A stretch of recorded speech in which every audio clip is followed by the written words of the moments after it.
The Mahabharata of Krsna Dvaipayana Vyasa, Adi Parva, Part 4.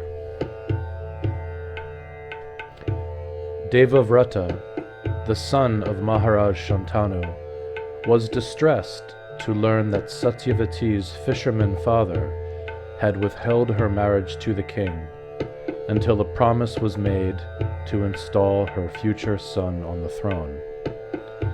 Thinking only of his father's happiness, Devavrata gathered some companions and went to see the fisherman, intending to beg for the hand of Satyavati on his father's behalf.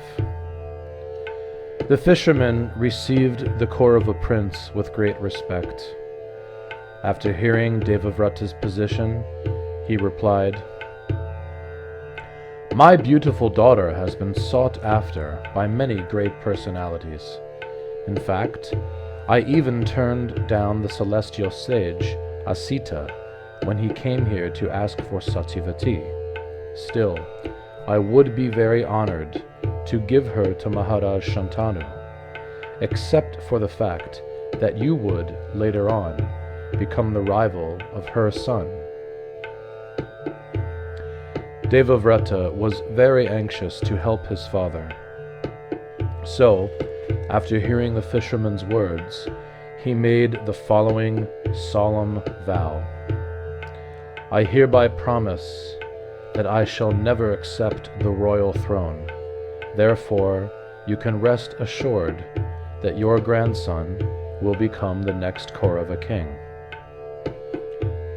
The fisherman was still doubtful, however, and so he replied, "That is all very good. Still, there is the possibility that your son will claim proprietorship of the throne in spite of your refusal."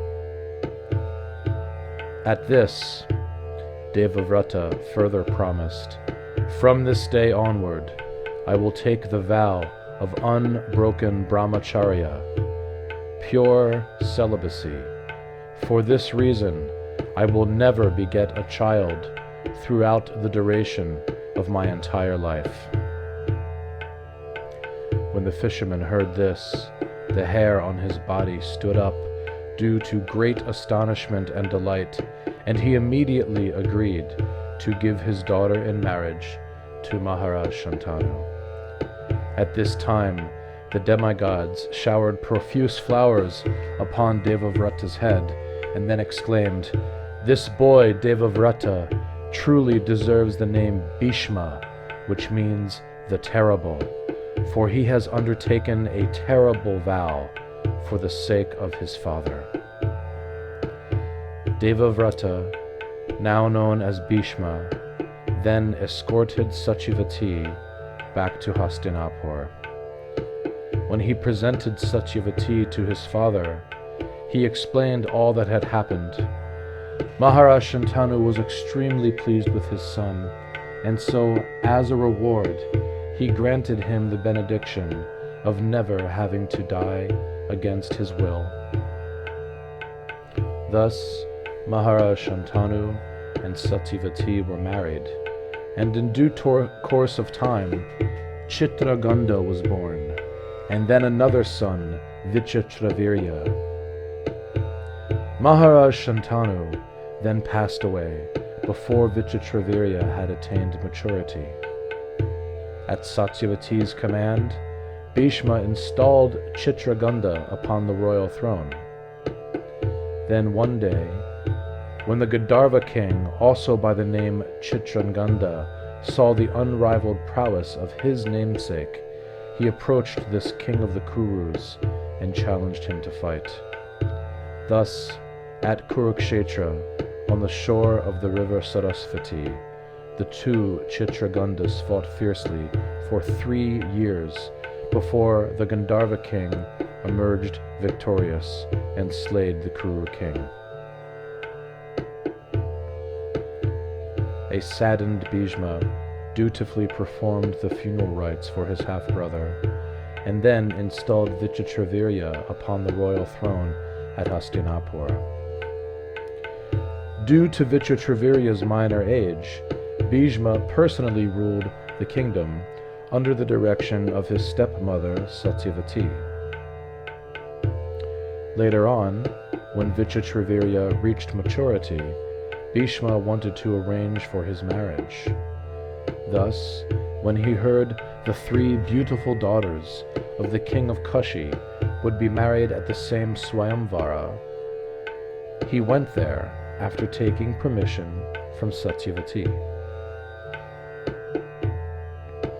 Thereafter, as the names of the kings and princes who were present were being announced, Bhishma suddenly took all 3 girls on his chariot by force. He then addressed the assembly, "If any of you think that you are able to do so, I challenge you to try and stop me from kidnapping these girls. You should know that, with regards to the 8 varieties of marriage, the wife who is obtained by force, after vanquishing all opponents, becomes especially dear." As Bhishma proceeded to speed away on his chariot, the assembled kings angrily got up from their seats, hastily put on their armor, and picked up their weapons. Then, when their chariots were brought before them, these kings set out to pursue Bhishma, and thereafter a furious battle took place. Although many great warriors simultaneously showered their arrows upon him, Bhishma was able to check them all. Then, as the Kaurava prince began to cut off his enemies' heads by the hundreds, the survivors quickly dispersed in fear in all directions. Bhishma proceeded on, but then suddenly Shalya rushed forward and challenged him to a single combat. Bhishma angrily turned to face his opponent, and within a matter of moments he killed Shalya's horses and chariot driver, and then allowed Shalya to go free with his life. In this way, Bhishma was able to bring the 3 daughters of Kashiraj back to Hastinapur as an offering to his half-brother Vichitravirya. Then, while Bhishma was arranging the marriage ceremony, Amba, the eldest of Kashiraj's daughters, approached him and said, "I have already given my heart to Shalya, and he has fixed his mind upon me. I beg you not to force me to marry Vichitravirya."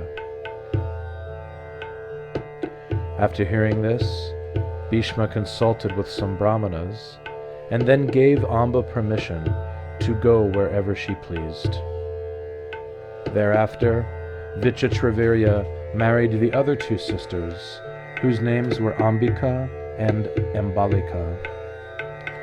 However, after his marriage, Vichitravirya became very lusty, and so he spent practically all his time enjoying the company of his beautiful wives. Finally, after passing 7 years in this way, Vichitravirya was attacked by the dreadful disease tuberculosis, although he was still in the prime of his youth. As a result, in spite of all the attempts that his relatives made to cure him, Vichitravirya at last succumbed to death. The tragedy of having lost 2 younger brothers plunged Bhishma deep into the ocean of grief. Under the direction of Satyavati, he performed his brother's funeral rites. Satyavati was also overwhelmed with sorrow because of the death of her last son, but still, she tried her best to console her 2 daughters-in-law. Satyavati then told Bhishma, "The Kuru race now depends entirely upon you, for you are the last surviving male member. I therefore want you to beget children upon your brother's widows. Then, after doing so, you may also marry and ascend the royal throne to rule over the kingdom." Although this request was in line with virtue, Bhishma replied, "My dear mother, please remember the vow that I made at the time of your marriage to Maharaj Shantanu, my father. I will never renounce truth, even though the earth may give up its quality of scent or water its quality of moisture. Satyavati then argued, Bhishma, this is a grave emergency, and so you must act in such a way that our dynasty will continue. Thereafter, Bhishma deeply pondered over the means by which his family line could be continued without foregoing his vow of brahmacharya celibacy. Finally, he came to a conclusion, and to illustrate his point, he narrated some ancient histories that showed what could be done in such an emergency. Bhishma first of all cited the example of how after Parashuram had annihilated the Kshatriya 21 times, the Kshatriya's wives had continued their lineage by uniting with the Brahmanas. Bhishma next related this story. Long ago, there was a rishi named Uttatya, whose wife, Mamata, was very dear to him. One day, Uttatya's younger brother, Brihaspati, became overpowered by a desire to enjoy sexual intercourse with Mamata, his brother's wife, and so he approached her very boldly.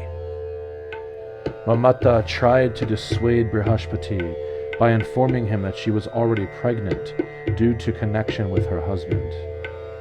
Being overwhelmed with lust, Brihaspati could not be deterred, and so he began to rape and forcibly impregnated Mamata. At this, the child within Mamata's womb begged Brihaspati, "Please give up this sinful act. There is not enough room in my mother's womb for 2 embryos, and since I have occupied it first, you should not try to impregnate my mother again." Brihaspati ignored the embryo's plea, however, and continued his sexual assault until his urge was gratified. Still, the child within the womb was able to render the discharged semen ineffective, and when he understood this, Brihaspati angrily cursed the child to be born blind. Thus, after birth, Mamata's child was named Dirghatamas, one who was developed in darkness. In spite of this handicap, Dirghatamas became very learned, and as a result was able to marry a very beautiful young Brahmana girl named Pradveshi. But it came to pass that all of their sons were very frivolous and greedy by nature. Then, when Dirghatamas became quite old, his wife treated him disrespectfully and neglectfully, so that family life became quite unbearable. When, with great agitation, Dirghatamas questioned his wife about her poor attitude, she replied, "Since you are now old and blind, you can do nothing to support or protect me. It is because of this that I no longer endeavor to serve you as I previously did." Upon hearing these impudent words, Dirghatamas laid down this Vedic injunction in a fit of rage. "Let it be from this time on that women will be allowed to adhere to only one husband.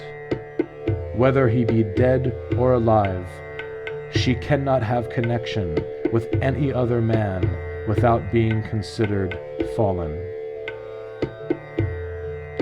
When Pradveshi heard this, she also became enraged, and in retaliation, she commanded her sons to throw her husband, their father, into the river.